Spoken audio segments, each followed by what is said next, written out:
우리 좌우를 바라보시면서 또 앞뒤를 바라보시면서 서로 간에 인사를 하도록 하겠습니다. 사랑합니다. 네, 사랑합니다. 네, 이렇게 성도의 교제를 함께 나눌 수 있기를 바랍니다. 교회에서 한림예고 방향으로 가다 보면은 하나님의 교회가 있습니다. 아시는 분들은 아시겠죠. 잘 아시는 대로 어머니 하나님을 주장하는 대표적인 이단 가운데 하나입니다. 한 번은 저도 여기 동네를 지나다가 그 사람들한테 자기는 전도지, 전단을 제가 받은 적이 있는데요. 그 사람들이 가장 강하게 주장하는 바가 바로 이 유월절입니다. 교회 다니는 사람들에게 유월절을 아십니까? 라고 물어보면 분명히 교회 다니면서 설교 시간에 들어본 것은 같은데 그래서 그러면 그게 무엇입니까? 라고 물어보면 잘 대답하지 못하는 것이 대부분이죠. 이단도 이것을 잘 알고 있습니다. 그래서 들어는 본 것 같은데 하지만 잘 모르는 그런데 아주 중요한 이 개념인 유월절을 사용해서 포교를 하는 것입니다. 이런 방식은 하나님의 교회뿐만 아니라 국내의 대부분의 이단과 사이비들이 다 사용하는 방식입니다. 신천지도 그렇고요. 여호와의 증인도 그렇고 유월절을 전부 다 자기들 입맛에 바꾸어서 해석하고 또 성도들을 미혹합니다. 그렇게 우리의 올바른 기독교 신앙을 배우기 위해서도 지키기 위해서도 이단 사이비에 미혹되지 않기 위해서도 우리는 유월절이 무엇인지 또 그 의미와 규례가 무엇인지를 제대로 알 필요가 있습니다. 출애굽기를 이미 공부해 보신 분들은 아시겠지만 오늘 출애굽기 12장 말씀을 시작으로 해서 그 뒤로 여러 번 유월절에 대해서 언급하고 또 그 규례를 자세하게 반복해서 설명합니다. 그만큼 이스라엘 백성들에게 이 유월절이 가지는 의미가 중요하고 특별하기 때문입니다. 자, 그러면 유월절이 정확하게 무엇일까요? 유월절의 단어의 의미는 넘어갈 유, 넘어갈 월, 직역하면 넘어가는 절기입니다.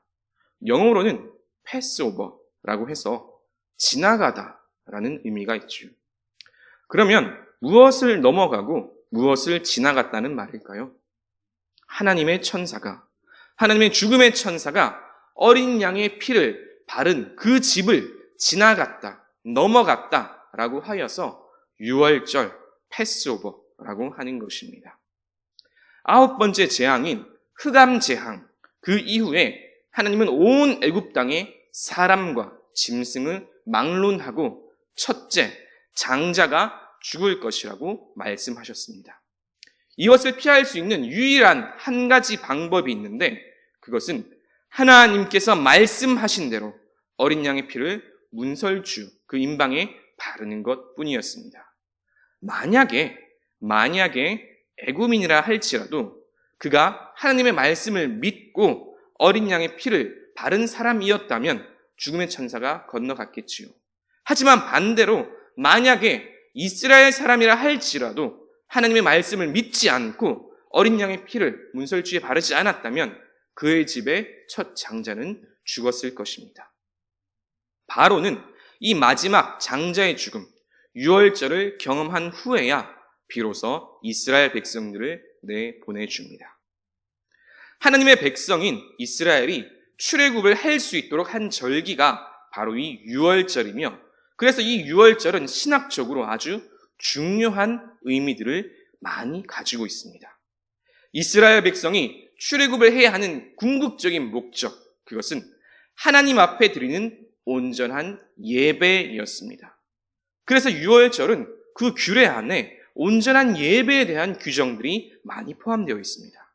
따라서 유월절은 하나님 앞에 드리는 온전한 예배를 상징하지요. 뿐만 아니라 이전에 애굽에서의 삶, 그것과 완전한 결별이기에 이는 우리의 옛사람이 죽는 그 세례를 상징하기도 합니다. 나아가 장자였던 그 사람들이 죽을 위기에서 살아났기 때문에 이것은 부활의 예표를 상징하기도 하지요. 이처럼 다양한 신학적인 의미를 가지고 있는 이 유월절이 오늘 본문 말씀에는 어떻게 나타나 있는지, 그리고 그 규례들이 의미하는 바는 무엇인지 이 시간에 조금 더 구체적으로 나누어 보려고 합니다. 유월절에 대한 여러 가지 의미들이 있지만 오늘은 그 중에서 몇 가지만 나누어 보고 그 다른 또 자세한 것들은 이후에 또 다른 시간들을 통해서 알아보게 될 것입니다. 오늘 함께 나눌 첫 번째 주제는 유월절은 완전히 새로운 시작을 의미한다는 것입니다. 유월절은 완전히 새로운 시작을 의미합니다. 오늘 말씀 2절을 보면 이렇게 기록되어 있습니다. 이 달을 너희에게 달의 시작, 곧 해의 첫 달이 되게 하고 라고 말씀합니다. 유월절이 있는 달이 유대력으로 1월이 되게 하라는 말씀입니다. 아마 그전에는 이집트의 방식으로 달력을 사용했겠지요. 하지만 이제 이 유월절을 시작으로 해서 이집트와는 다른 방식으로 달력을 사용하라고 말씀합니다. 왜 하나님은 유월절에 대해서 말씀하시면서 갑자기 달력 바꾸는 이야기를 하실까요? 이게 신앙적으로 무슨 의미를 가지길래 모세에게 유월절을 기점으로 달력부터 바꾸고 시작하라 라고 말씀하실까요? 그 이유는 이전에 행하던 문화와 습관을 벗어버리고 완전히 새롭게 시작하라는 뜻이 담겨 있기 때문입니다. 이전에 행하던 습관, 그 문화를 벗어버리고 완전히 새롭게 시작하라는 것입니다. 우리도 연말 연시가 되면 어떻게 합니까? 한 해에, 그 다음 한 해에 계획을 세우시오. 우리 주사랑교회도 연간 계획을 세웁니다. 거기에 따라 하나씩 차근차근 일들을 진행합니다. 또 대한예수교 장로회 그 교회력에 따라서 절기들을 지키기도 합니다. 그런데 이런 연간 계획, 내년의 계획을 세우는 데 있어서 기준이 되는 것이 무엇입니까? 달력이지요. 달력입니다. 같은 달력을 사용한다는 것은 같은 사고방식, 같은 정신체계를 공유한다라는 말이 되기도 합니다. 당장 우리만 하더라도 때때로 혼란스러울 때가 있죠. 무엇입니까? 음력과 양력이 달라서 혼란스러울 때가 생깁니다. 마찬가지입니다. 하나님께서 왜 굳이 유월절을 기점으로 해서 새로운 달력 체계를 사용하라고 말씀하셨을까요? 그것은 이전에 애굽에서 행하던 그 정신, 사고방식 그런 것들과 완전히 결별하라는 그런 의미가 담겨 있는 것입니다. 한번 생각해 보시기 바랍니다. 출애굽을 했어요. 하나님의 은혜로 출애굽을 했습니다. 그럼에도 불구하고 만약 예전에 사용하던, 이집트에서 사용하던 그 달력을 그대로 사용했다면 이스라엘 백성들에게는 어떤 현상이 나타났을까요? 날짜를 세다가 어떤 날짜가 되었어요? 이집트에서 씨 뿌리던 그 날짜가 되었습니다. 그러면 그때가 생각이 나겠죠. 아, 이때 내가 이집트에서 뭘 했었지? 그때 무엇을 먹고 무엇을 입었었지? 애굽에 있을 때의 그 문화와 관습, 습관이 다 생각이 날 것입니다. 달력 체계를 바꾸지 않으면 하나님의 은혜로 출애굽을 했다 한들 정신은 그대로 이집트에 종속되어 있는 이상한 상태가 되고 말았겠죠. 그렇게 하나님께서는 유월절의 그 규례를 주시면서 가장 먼저 하신 이야기가 바로 이 유월절을 기점으로 유대력 이것을 시작하고 완전히 새로운 체계를 잡으라고 말씀하신 것입니다. 이는 그 이전에 애굽에서 행하던 문화와 습관 이것을 완전히 벗어버리고 이제 하나님의 백성으로 완전히 새로운 출발을 하라는 의미가 담겨 있지요.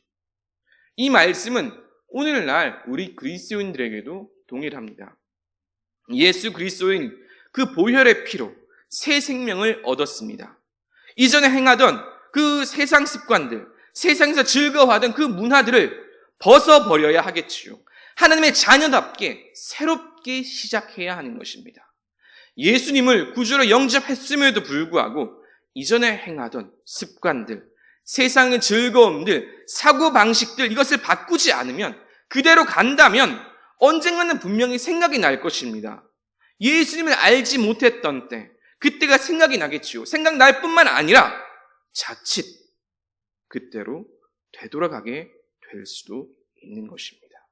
죄악 중에 행하고 고통 가운데 있던 그때가 더 좋았노라고 잘못 생각할 수도 있는 것입니다. 마치 광야에서 이스라엘 백성들이 애굽으로, 이집트로 다시 돌아가고자 불평불만했던 것처럼 말이죠. 그렇기에 예수님을 구주로 영접했다면 가장 먼저 해야 할 작업은 예전에 행하던 세상적인 사고방식을 버리고 하나님 나라의 백성답게 그렇게 살아가고자, 새롭게 살아가고자 결단해야 하는 것입니다. 이와 같은 은혜가 저와 여러분께 넘치길 주님의 이름으로 축복합니다. 오늘 말씀의 두 번째 핵심은 유월절은 하나님의 크신 권능을 기억하는 절기라는 것입니다. 하나님께서 이스라엘 구원하시기 위해서 애굽 땅에 10가지 재앙을 일으키셨습니다. 그 누구도 불가능하다 여겨졌던 출애굽을 가능케 하셨지요. 앞선 9번의 재앙 중에도 바로는 완고하였지만 10번째 장자의 죽음, 곧 유월절을 경험한 후에는 하나님의 권능 앞에 완전히 무릎을 꿇었습니다. 유월절은 이 놀라운 사건을 기억하고 기념하는 절기입니다. 우리 달력을 보면 달력에도 다양한 기념일이 있지요. 5월에도 다양한 기념일들이 많이 있습니다. 어떤 것들이 있습니까? 5월 5일은 어린이날, 5월 8일은 어버이날, 5월 15일은 스승의 날. 많이 있지요. 그런데 참 재밌는 것은 그 날이 공휴일이냐 아니냐에 따라서 사람들이 이런 기념일들을 기억하는 정도가 다르다는 것입니다. 그리고 심지어 그 공휴일을 얼마나 많이 오래 쉬느냐에 따라서도 다르죠. 여러분, 설날과 추석 그 느낌이 다르죠? 그죠? 그 가장 대표적인 예가 또 한 가지 있는 것이 바로 식목일입니다. 2005년까지 식목일은 공휴일이었어요. 그런데 2006년부터 폐지되고 이제 평일이 되었습니다. 그래도 공휴일로 지정되어 있을 때에는 사람들이 식목일이라는 것을 기억했어요. 알고 있었습니다. 그리고 나무 심기 캠페인을 하고 또 실제로 나무를 심으러 가시는 분들도 계셨죠. 그런데 공휴일이 폐지된 다음에 어떻게 되었습니까? 사람들은 식목일을 기억하는 사람들이 많이 줄어들었죠. 어느새 잊혀지고 그냥 평일 가운데 하나가 되고 말았어요. 이 얘기를 왜 했냐 하면 유월절도 비슷한 개념이라는 거예요. 연장선에 있어요. 유월절은 이스라엘의 가장 중요한 절기이자 가장 큰 명절이었습니다. 하나님께서 유월절을 이스라엘 최대의 절기, 최대의 명절로 정하시고 그 기간 동안에는 하나님의 크신 권능, 행하셨던 그 크신 권능을 기억하고 즐겁게 그날을 구별하고 거룩하게 지키라고 정하셨습니다. 그러면 유월절을 다른 날들과 구별해서 거룩하게 지키는 방법은 무엇이었을까요? 그 방법이 5절부터 11절까지 나오는데 간단히 요약하면 이렇습니다. 흠없는 1년 된 어린 순양을 이제 유월절 저녁에 잡아서 온 가족이 다 같이 먹습니다. 그런데 먹을 때 규례가 있어요. 먼저 허리에 띠를 띠고 신발을 신고 손에 지팡이를 잡고 급하게 먹으라고 합니다. 그리고 먹을 때 어린 양만 먹지 말고 무교병, 이제 누룩이 들어있지 않은 병과 이제 빵과 그리고 쓴나물을 함께 먹으라고 합니다. 유월절을 지킬 때 하나님께서 왜 이렇게 구체적인 지침까지 다 정해주셨을까요? 그것은 출애굽할 때에 급히 나왔던 것을 기억하고 기념하라는 그 의미가 있기 때문입니다. 하나님께서 이스라엘 위해서 행하신 그 일들을 반드시 기억하라는 그 의미가 담겨 있는 것입니다. 어떤 일을 더 잘 기억하고 생생하게 기억하는 방법 가운데 하나는 그 일을 몸에, 행동으로 각인시키는 것입니다. 그냥 유월절을 무슨 날이다 라고 하는 것이 아니라 이렇게 행동으로 구체적인 지침을 내려주는 것은 그 행동들을 통해서 더 분명하게 하나님께서 어떤 일을 행하셨는지 확실하게 기억하게 하려는 그런 하나님의 뜻이 담겨 있는 것이죠. 그래서 이 유월절 절기를 특별히 지키면서 매년 하나님께서 이스라엘 위해서 행하신 그 일들을 기억하고 하나님께 감사하며 하나님을 예배하라는 의미에서 이렇게 유월절을 특별히 가장 큰 절기로 만드신 것입니다. 오늘 말씀의 세 번째 주제는 유월절은 모두가 함께 즐거워하라는 그런 축제의 명절이라는 것입니다. 유월절의 중요한 규례 가운데 하나는 온 가족이 다 함께 어린 양을 먹는 것입니다. 그런데 이 양을 먹을 때에도 규칙이 있어요. 아까 전에 급히 먹는 신발을 신고 지팡이를 하는 이 규칙 말고 또 다른 규칙이 한 가지가 더 있는데요.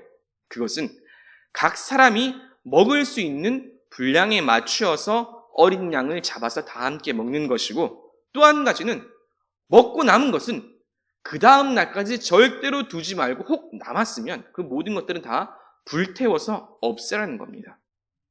자, 그런데 몇 가지 가정을 한번 해봅시다. 어떤 가족이 양을 잡았어요. 양을 잡았는데 그 양이 너무 많아요. 우리 가족은 3인 가족인데 잡고 보니까 4인, 5인 분량이에요. 우리 가족으로서는 다 먹을 수가 없어요. 이런 가정이 있겠지요. 그런데 또 어떤 가정은 반대입니다. 양을 잡긴 잡았는데 조금 모자라요. 그리고 또 어떤 가정은 양을 잡기는 잡아야 되는데 그 잡을 만한 형편이 되지를 않습니다. 자, 그러면 이 다양한 가정들은 어떻게 해야 할까요? 많이 잡은 가정에서 그렇지 못한 가정을 도와주어야겠지요. 왜 남은 것을 그 다음 날까지 절대로 두지 말라고 하셨을까요? 그 규정이 왜 있는 걸까요? 그것을 남겨서 다시 먹지 못한다는 겁니다. 상황과 형편에 맞게 서로 도와주고 나누어줘서 모두가 다 함께 절기를 지킬 수 있게 하라는 겁니다. 교회에는 5가지 중요한 목적이 있습니다. 그것은 예배, 선교, 교육, 봉사, 그리고 친교와 교제입니다. 하나의 공동체로서 서로 교제하고 친교를 나누는 것은 예수님께서 세우신 이 공동체를 세워가는데 너무너무 중요한 일들이지요. 유월절의 정신에도 바로 이와 같은 정신이 포함되어 있습니다. 우리 가족만 유월절을 제대로 지킨다고 하면 그것은 하나님 앞에 반쪽짜리 유월절입니다. 그 마을이, 온 민족이, 하나님의 모든 공동체가 다 함께 하나님 앞에 즐거이 나와서 교제하고 예배드리고 유월절을 지켜야 그것이 온전한 유월절의 정신이 되는 것이죠. 오늘날 현대사회는 점점 각박해지고 있지요. 나만 아니면 된다. 우리 가족만 아니면 된다. 반대로 우리 가족이어야 된다. 꼭 내가 해야 된다. 이런 이기주의가 팽배해 가고 있습니다. 하지만 오늘 말씀은 그것이 아니라고 분명히 말씀합니다. 즐겁다면 함께 즐거워야 하죠. 예배를 드리더라도 함께 예배 드려야 합니다. 하나님은 반드시 그 모든 것들을 이웃과 함께 나누라고 말씀합니다. 공동체성을 회복하는 것, 이웃과 기쁨을 나누는 것, 다른 사람의 형편을 살피는 것, 이 모든 것을 누가 먼저 해야 하겠습니까? 하나님께서 그분의 자녀로 불러주신 우리 그리스도인들이 먼저 해야 하지 않겠습니까? 설령 내가 해준 만큼 돌아오지 않는다 할지라도, 또 이걸로 괜한 고생 혹 손해를 조금 본다 할지라도 우리 그리스도인들이 먼저 시작하고 먼저 나서야 할 줄로 믿습니다. 그것이 예수 그리스도로 말미암아 먼저 죄 씻음 받고 먼저 구원의 기쁨을 누리고 하나님의 은혜를 먼저 누리는 우리 그리스도인들이 지녀야 할 마땅한 책무이자 세상을 향한 섬김의 권세입니다. 이와 같은 나눔의 권세, 섬김의 권세를 먼저 행하시는 그 은혜가 저와 여러분, 우리 모든 성도들에게 있기를 주님의 이름으로 축복합니다. 말씀을 정리합니다. 오늘 말씀을 통해서 유월절의 의미와 정신에 대해서 함께 나누었습니다. 물론 이 밖에도 아주 중요한 의미들이 더 남아 있습니다. 그 가운데 일부를 함께 나누었는데요. 유월절은 하나님의 죽음의 천사가 어린 양의 피를 보고 하나님의 말씀을 지킨 백성들을 넘어가고 지나간 것을 기념하는 절기입니다. 하나님은 이 유월절을 이스라엘의 새로운 시작으로 삼게 하셨습니다. 그 전에 행하던 애굽에서의 문화와 습관과는 완전히 단절하고 새로운 시작을 하게 만드셨지요. 이를 위해서 유월절을 기점으로 하여 새로운 달력 체계를 만드신 것입니다.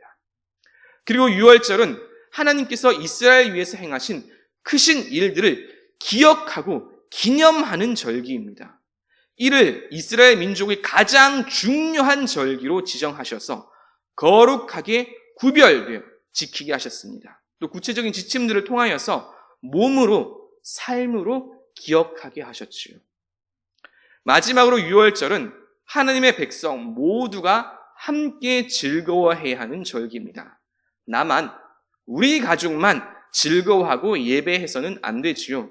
우리만 하나님 앞에 예배 드린다고 하면 그것으로 다 되는 것이 절대로 아닙니다. 반드시 부족하고 연약한 이웃들과 함께 해야 합니다.